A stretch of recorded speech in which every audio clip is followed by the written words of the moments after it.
Pennies Going in Raw is a production of iHeartRadio. The opinions expressed in the following podcast are for general informational purposes only and are not intended to provide specific advice or recommendations for any individual or on any specific security or investment product. It is only intended to provide education and entertainment about the financial industry and the stock market. Enjoy! On this episode of Pennies Going in Raw, we talk about option strategies, this week in the market, and probably some other shit. You find out life's this game of pennies. Oh, you guys know we only have a 40% runner. Hello? 40% is a fucking killing. We've been compliant for too long. It's time we go to war. I don't have a Roth. Hugh knows so much about the market that his brain doesn't have enough room for grammar. Hey, who told me about IDEX? It's going up a shit ton now. Rob, 4%, baby. No way. 4 fucking percent. You asked the exact same question with 2 words different. It's like, man, I just got dick whipped for like 20%, and now that f***er's up like 50. I bet Warren Buffett never did that. I'm just making this voice memo to call out unusual whales to a fight. The pennies we need are everywhere around us. Pennies. Going in Raw. Featuring Dan, Deity Dips, and Hugh Honey. Produced by Vinny. And Christian. Let's go, baby.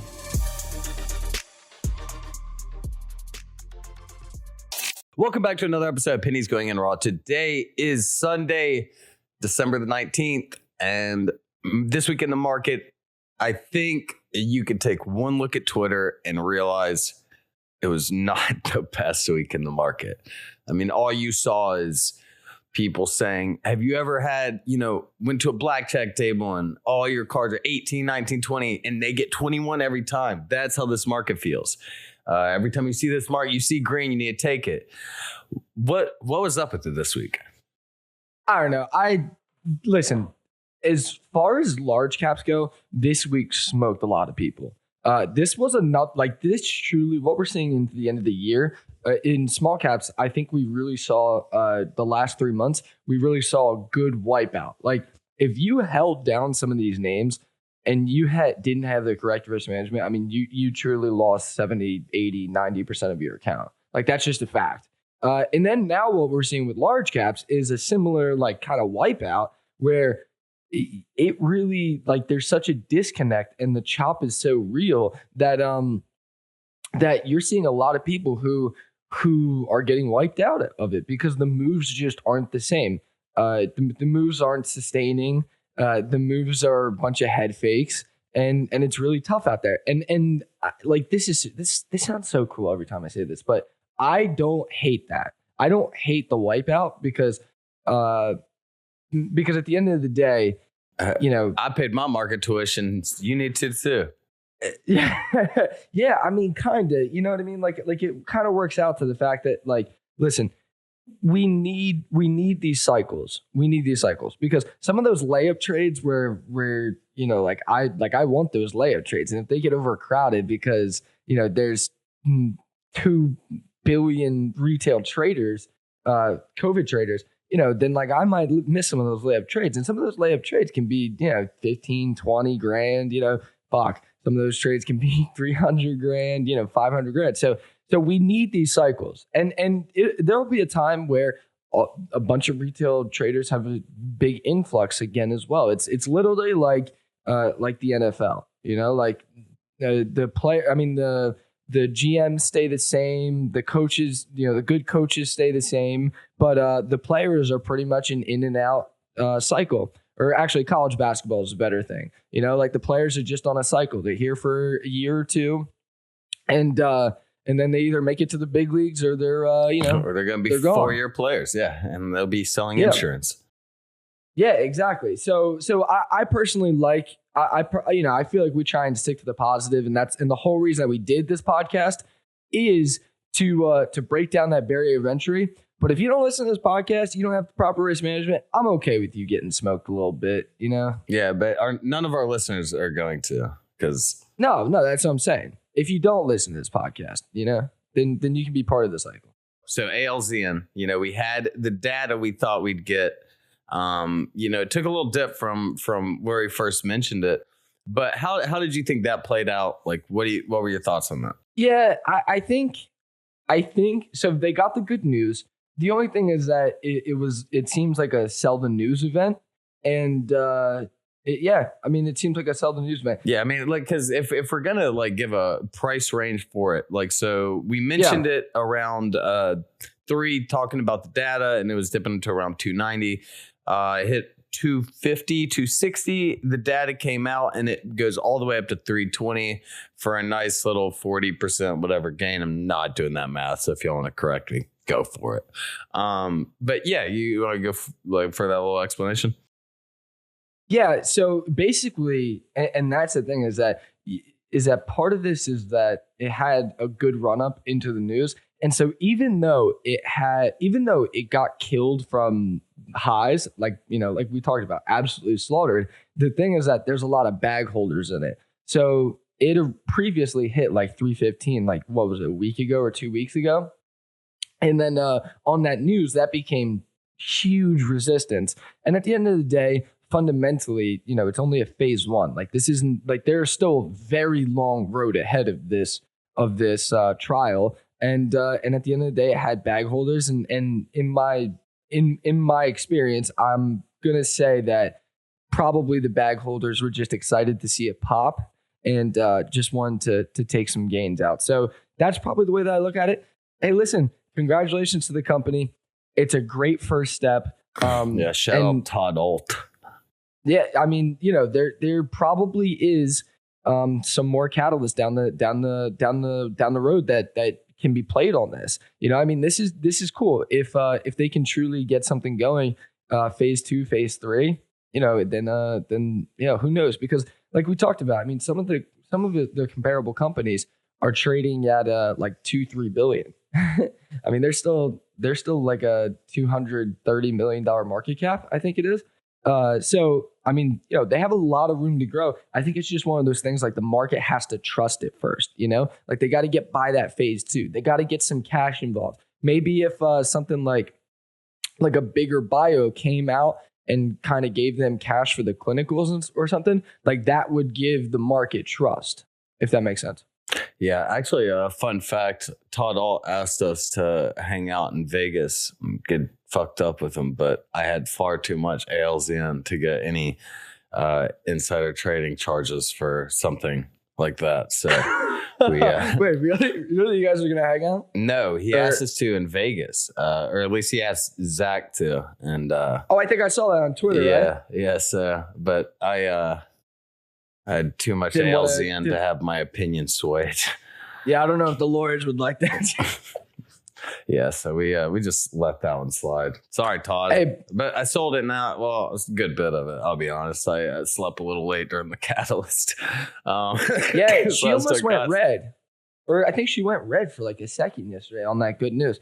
And we'll see. Listen, if they get like an influx of cash and phase 2 goes well, I mean, she could be a nice little rider. It's something that we could definitely trade around the core for the coming years. Yeah, she could be a nice little rider. So moving on, you had a good day / kind of good week due to options. We've kind of gone over some hedging strategies with options, and we've obviously had Manziel on a few times, and we've gone over thetas and other bullshit. But a good week with options is definitely something to boast about. I told you about my ALZN options I had, and now you apparently had a good week on options. Do you kind of want to dive in on that and like what you did, how you made it, and how much you made? Yeah. So specifically speaking, I'm going to talk about Friday, because Friday was my best day. So as most traders know, Friday was quad witching. Quad witching is historically one of the most volatile days of any quarter, every year. And the good part about the volatility is that there's tons of moves. The bad part about the volatility is that there's tons of moves. So the biggest thing for me, so Friday, first off, I expect SPY to rip into the end of the year. Probably Tuesday or Wednesday. I probably expect SPY to find a bottom and start ripping back up. And so I had started in on like a longer term spy call position, and I had started the day on Friday down 110 grand. And I was like, oh fuck me. So and then I gone short on SPY. And one of the things that we always talk about is that when you're trading options, always try and give yourself the most time and give yourself a little bit of time, a little bit of lenience with the price. So for instance, if you think SPY is going to go to like 453, buy a three, you think it's going to go there, in the next 2 or 3 days, buy a month out put for 450. Okay. So then you're giving yourself time with the decay, and you're giving yourself a little bit of room with the price range, because one of the things we always talk about is that the support is never like a guaranteed price. It doesn't have to bounce right at that support. Most of the time it's a range. Okay. So one of the things is that you want to give yourself that time, and you want to give yourself that price variance, because one of the worst things that can happen is that if the trade starts to go against you, I mean, it can, you guys know how options are, I mean, you'll be 20, 30% against you on a SPY 1% move. And I mean, all about trading is taking out those variables. With options, you're purposely adding variables. So not only do you have to be right on the actual move itself, you got to be right on the timing. Like that's really not easy. Like when you think about it, fucking options are hard. Like you have, like, nailing the move is already tough. Like the direction that the stock's going to go in, like that's tough. Nailing the time as well. Holy shit. Yeah, when you have the theta decay playing against you all the time, it makes options a little more difficult. Exactly. It makes it so fucking hard. It's like oh man, I was about to make a stupid analogy, but it'd be like going into a football game, and like not only do you have to beat them, you have to say how much you're going to beat them by, and by what quarter you're going to put your second string in. You're so fucking good at those, man. You're so good at that. I was going to say it's like, like if the teams had to choose what day the Super Bowl was, but that was stupid. That would not affect much at all. Yeah, it wouldn't affect much. So you're so good at this. Yeah. Thanks, man. Just drinking this water. But yeah, so basically what I'm saying is that, listen, find an option strategy that works for you. I'll go over mine, but one of the things that is really important is that, so I have bigger option days. But the reason that is because I only play options when the signals hit. Like I don't play options every day on SPY. I don't play options on QQQ every day. Hell, I don't short Tesla every day. But when those signals show for the strategy, my win rate's like 80%. So that's the biggest thing when it comes down to this. Like everybody wants to play options because of the reward. Okay, I'll take SPY outright if I don't trust the signals, or hell, I probably just won't even take it, because this game is all about, listen, if you can create a winning strategy and only take those plays on those winning strategy and have a big enough of an account, and you only need to make 10% of that account a year, you're going to be fine. That's the biggest thing. What signals are you looking for? I mean, you said it a few times. I think people would really like to know, like, what it makes it a surefire you're taking SPY, you're taking Tesla. Yeah, so the volatility yesterday, so with quad witching, is that I usually, like I said, I was actually expecting a pretty green day on SPY yesterday. Like that's what I was expecting. I was in calls overnight. And so then, I mean, immediately you just saw the sells. Like you could see the sells and the big prints on the tape. So that's when I switched to the puts. And basically what ended up, and this is again what makes the volatility so difficult, is that about 11 a.m. Yeah, about 11 a.m. on Friday, SPY came within 5 cents of my take for profit. I was like dicking around in the office, and I like really wasn't paying attention. And then for the next hour, like literally within 5 cents, and then it reversed. And for the next hour and a half, I don't think it on the 10-minute, it had a single red candle. Like I was waiting for like a red candle to like take profit. So I gone from down 110 to like up 150 I mean, up 100, up 140 to like back down to like 160. I was like, what the fuck, man? Like, I fucking hate quad witching. You know, it's like all this volatility. Because that's the thing is that if you're on the right side of the volatility, now imagine if it was like a 10-point move in SPY in an hour and a half. So could you imagine if you took profit and then when it got back up to that, whatever, 464 level, you know, you took short again? I mean, it would have been a massive day. But again, that's the difficult thing about volatility is that the move can come quick, and the move did come quick, and I got chopped up. So that's when it comes down to like confidence, you know, like I had a stop loss so that I wasn't going to absolutely get fucked. Like I wasn't going to lose like, you know, some stupid number, but just because it had, you know, it broken through the 462 support, which, or resistance really, which was previous support.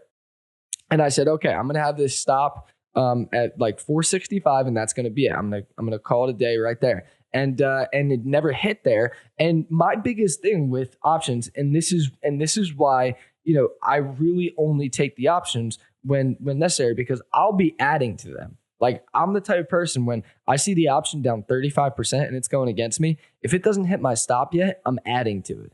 So I continue to add to it because I'm like one of those OCD people that has to have the theta up. And so I'm literally watching myself lose money just because the day is going on. Like just because it goes from 10 a.m. to 2 p.m. Eastern time, I lost like 10 grand. Are you dedicated to your stop loss enough to where you just add like a dick load right before it hits and like hopefully like you just nailed bottom? Yes. Yeah, 100%. Because at the end of the day, like SPY is the entire market is so manipulated that listen, like if I believe that, let's just call it 470 on SPY.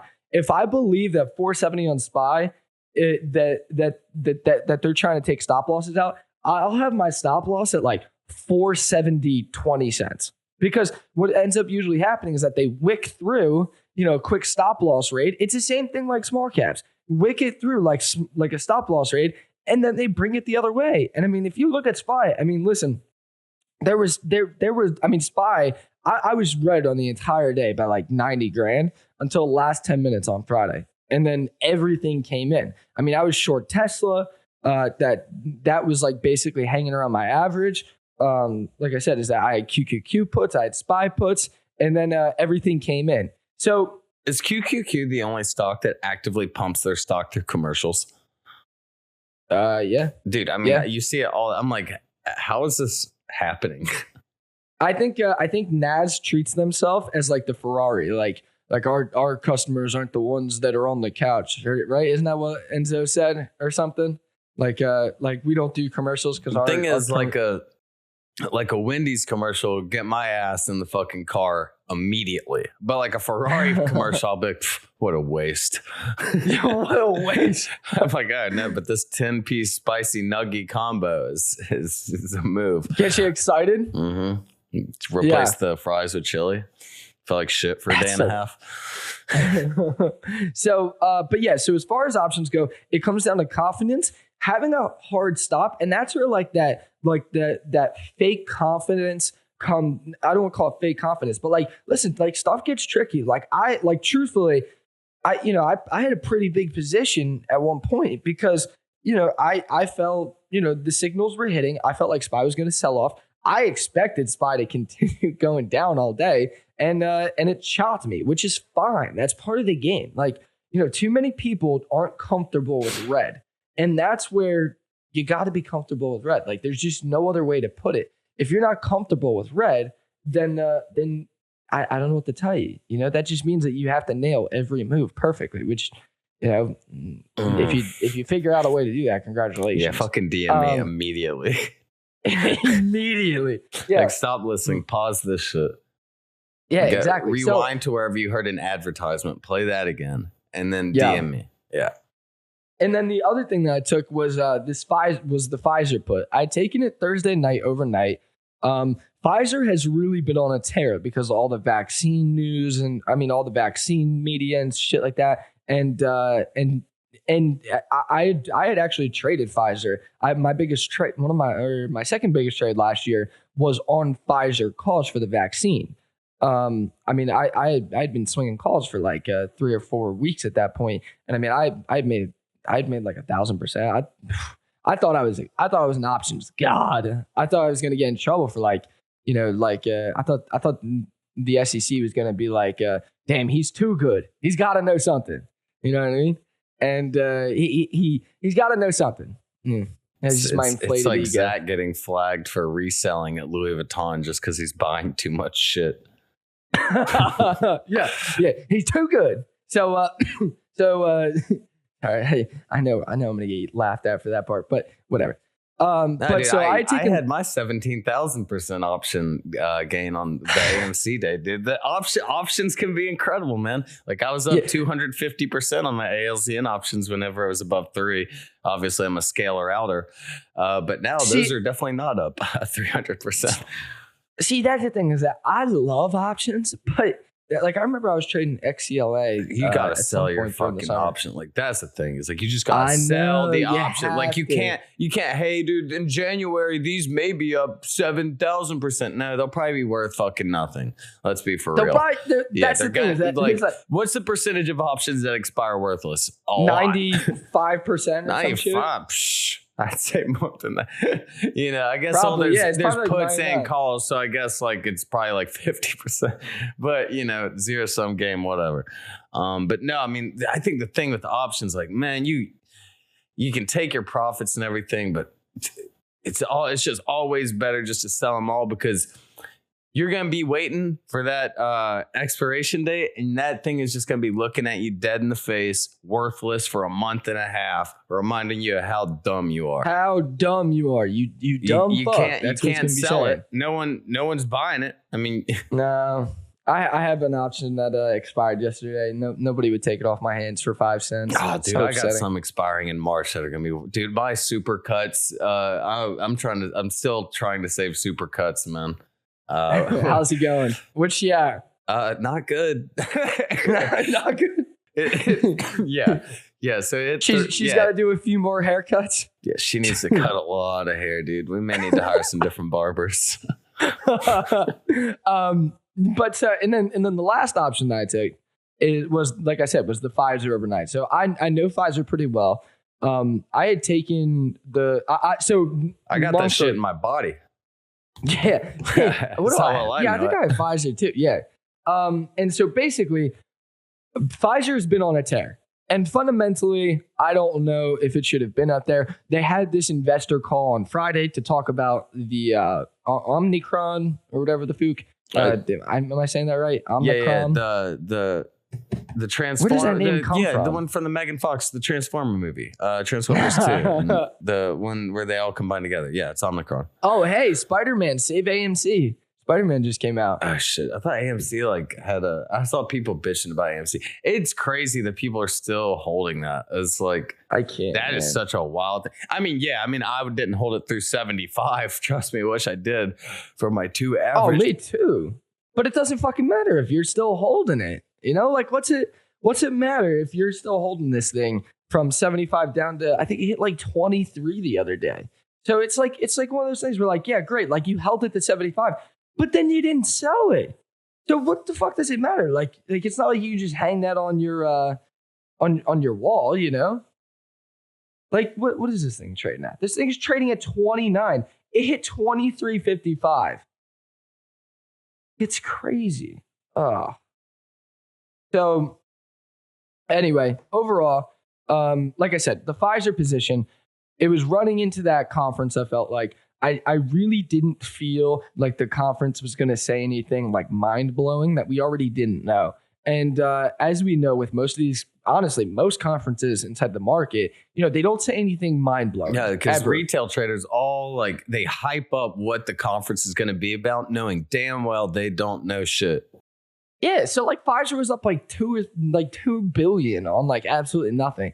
And like I said, is that for Pfizer to be up 4% is incredible. Like that, like Pfizer does not move like that. So Pfizer had really been running into this thing. And so I didn't want to miss the move because the conference call was at 8:30 in the morning. I listened to it and I'm listening to it. And so I had taken a put overnight, adjusting right at close. I had taken a 59 put expiring next week because, again, I want to give myself the time, even though I was going to absolutely 100% sell it on Friday. I wanted to give myself that extra time because if it had gapped up, I would be smoked. I'd be absolutely smoked. So the call was at 8:30. I didn't want to miss the move. In fact, I was hoping for a gap up to then get short commons as well. And it basically sold off. I mean, it was almost in the money. I had sold it. I'd sold it immediately. It opened for 200% or something. Made 40 grand, and we called. And then I got short commons. And I made 10 or 15 grand doing that. And so and that's where when I have 10 positions on, you're not 10%, 5 day trades on, and maybe 5 or 6 swings on. One for each screen, dude.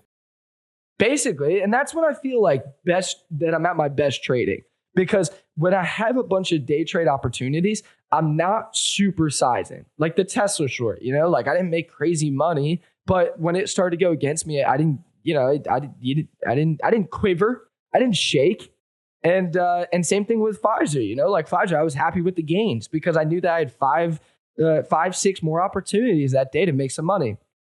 So overall, like I said, pretty good Friday, pretty good week. The biggest thing, like I said, is that we saw a lot of traders getting absolutely smoked.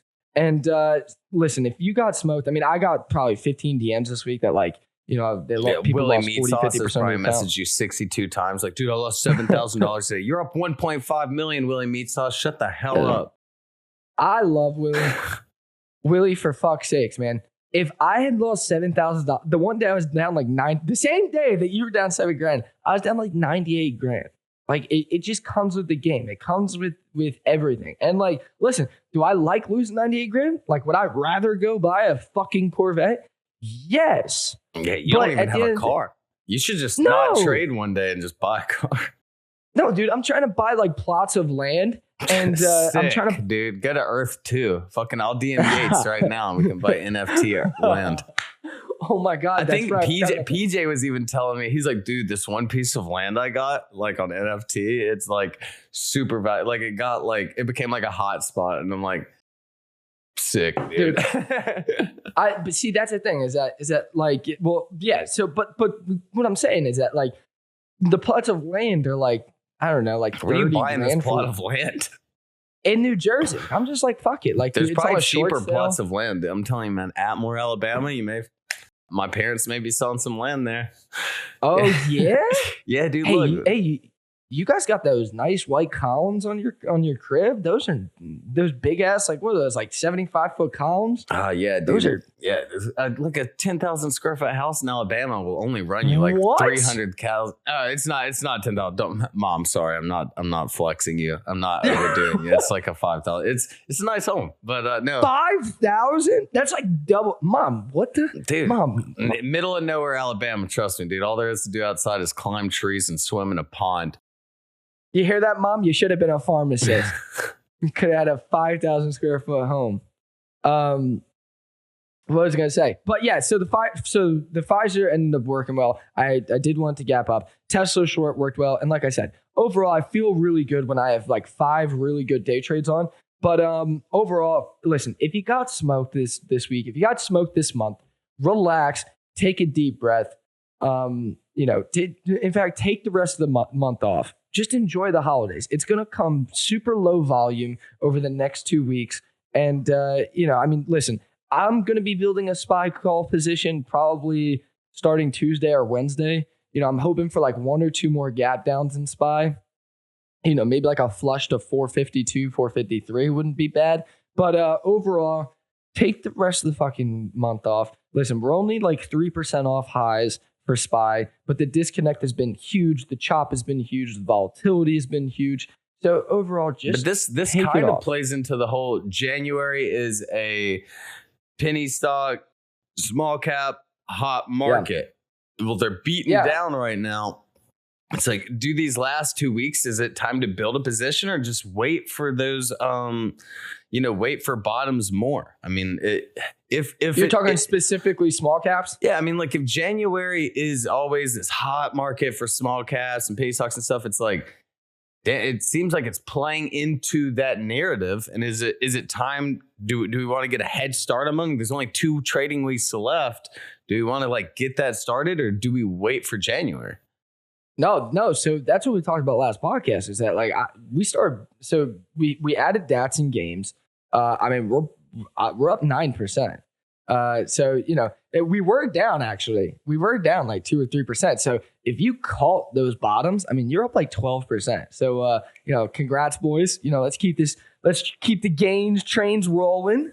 And I mean overall, as far as small caps go, I mean they look really good. So I think that this is the time to accumulate. Now, that being said, the same reason that people got smoked this month is the same reason you can get smoked again. Like just because small caps are looking better and it looks like sellers are exhausting doesn't mean that that's necessarily true. Like this could just be like a little dead cat bounce.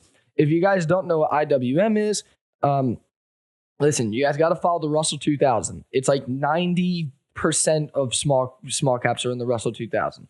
That might be wrong, but the Russell 2000 is important to pay attention to, because if the sellers are exhausted on IWM and IWM's raging, then small caps are raging. So, and when small caps rage, that usually means that sympathies work. So not only do the swings work, but also the sympathies work, which is really, I mean, listen, like we know that some people's entire strategies are playing the sympathies, just riding the sympathies up, which that's great, and that's great to see. Like sometimes I won't even look at SPY for like 2 months when small caps are buzzing.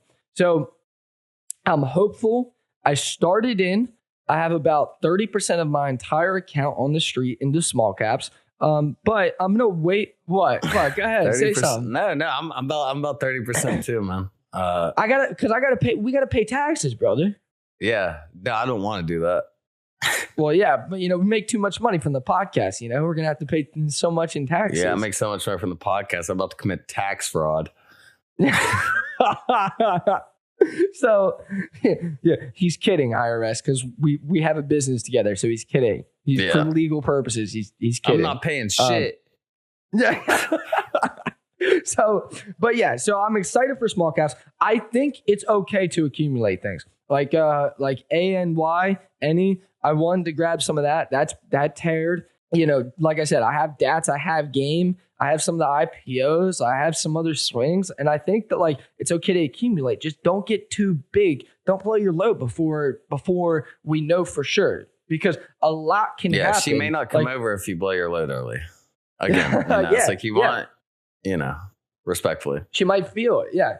So overall, go slow with it. I think it's okay to get a feeler size on, but listen, like I said, this is going to be a really low volume 2 weeks, so I wouldn't go crazy. The other thing is that the absolute worst thing, and this is why it sucks to see so many people get smoked into the end of the year, is that the beginning of the year was so hot for retail. Like listen, we knew that at some point the other shoe was going to drop, and it seems like that other shoe is dropping. So overall, did you just make up an idiom? No, isn't that the other shoe's gonna drop? Isn't that's a thing? How does that even make sense? Dude, when you walk, you hit the left foot and then the right foot comes. The other foot was gonna drop. Shoe was gonna drop. Maybe I just haven't heard it before. It too busy walking around your 10,000 square foot house. Didn't go to school. Hey, dude, couldn't find school. Yeah. So overall, like I said, the next 2 weeks, super low volume. Take it slow, take it easy. The absolute worst thing, the other thing that I want to talk about is that take out 30 or 40% of your account. Fuck it. Because it's coming. If you've just been compounding the gains, fuck yeah. Good on you boys. Listen, there's so many people that made so much money this year, especially if you didn't give it back. Yeah. If you didn't give any of it back inside the last 3 months, 4 months, good props to you. Fantastic. Now, the worst thing, other than getting smoked into the end of the year, the only worst thing is not taking money out for taxes and getting smoked in January because you owe that tax money. No matter what, you owe that fucking tax money. So if you get smoked and you don't have the money to pay for taxes from the previous year, like, listen, if you get smoked December 31st or whatever, December 29th, that gets taken off of this year's P&L. But you get smoked January 1, you still owe that tax money. So if you're going to go off and not handle your risk, do it now. Do it now. Because if you do it in January, listen, and you blow up in January and you don't pay tax, that is a fucking nightmare. That is a nightmare. So take 30, 40%, take 50% of your account out right now. Put it inside a bank account and work your way back up.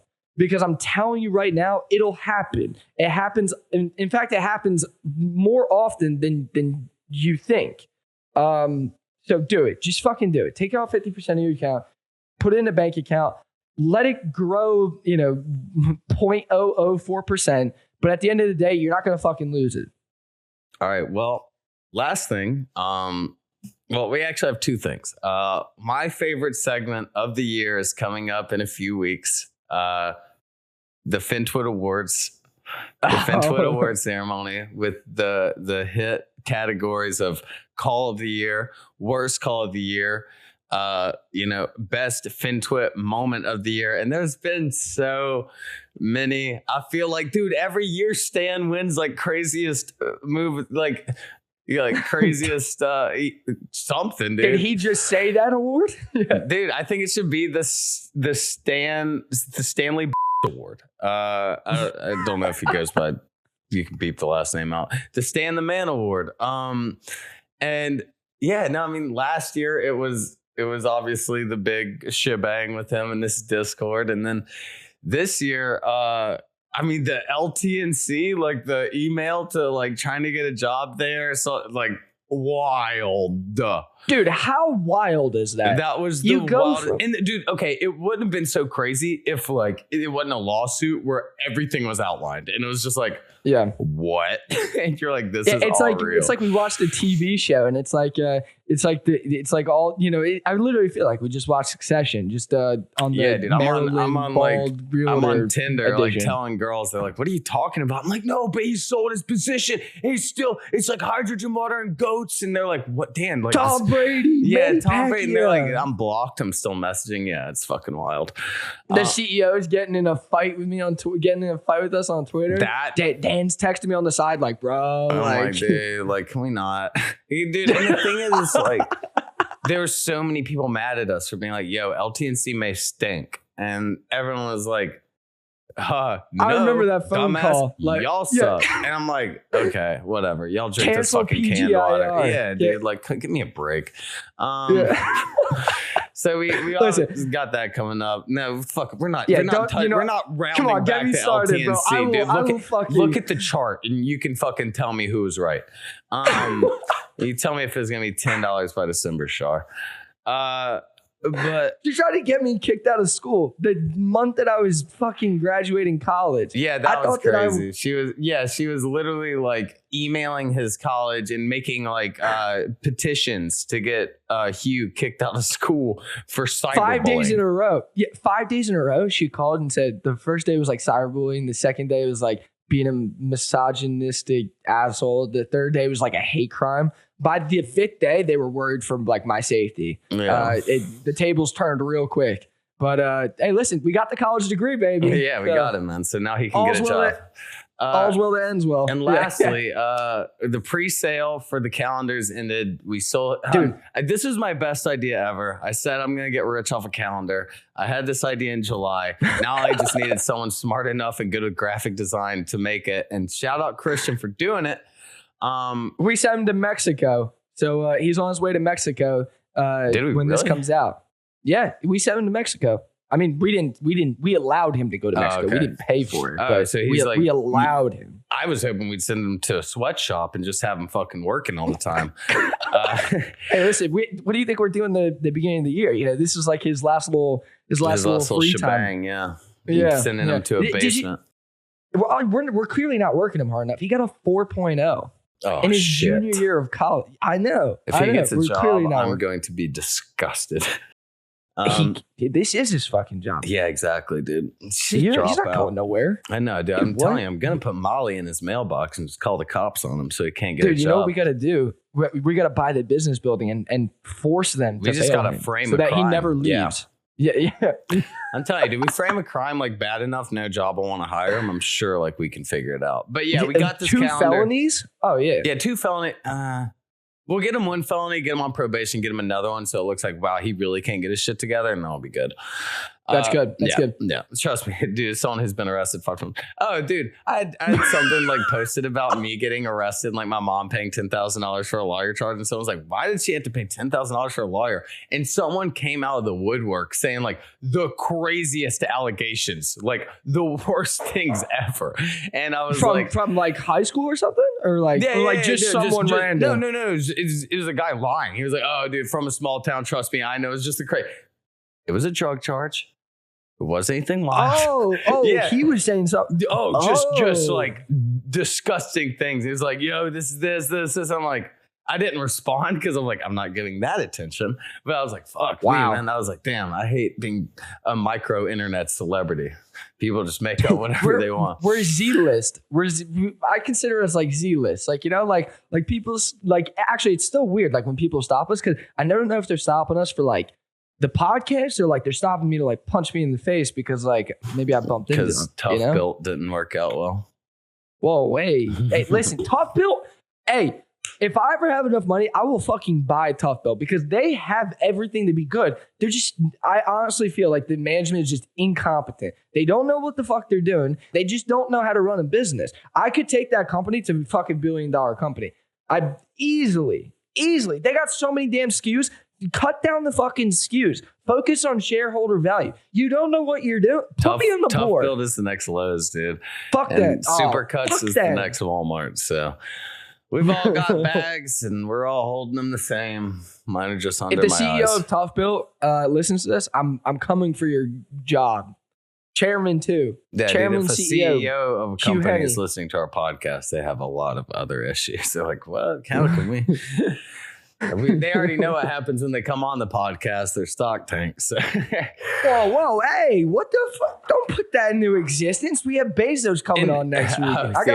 Dude, that would give us a really good entry on Amazon at $320. What if we started like using that, putting that into like our entry price? We're like, here comes the CEO, and then and then use that dip to buy. Is that market manipulation? Yeah.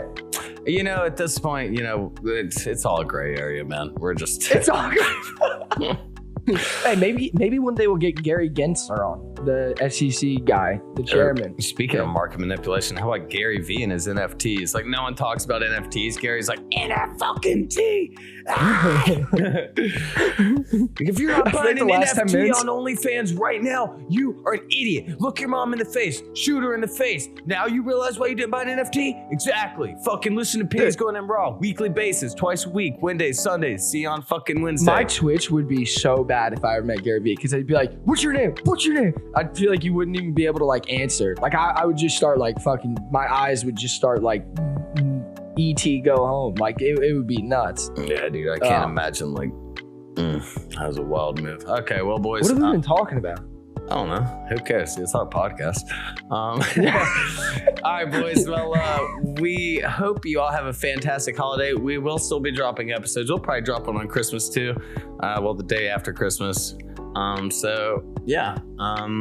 out hard workers. It's currently 6:30 in the morning where I'm at. So fuck it, man.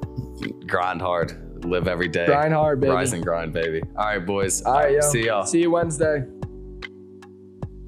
Pennies Going in Raw is a production of iHeartRadio. For more podcasts from iHeartRadio, visit the iHeartRadio app, Apple Podcasts, or wherever you get your podcasts.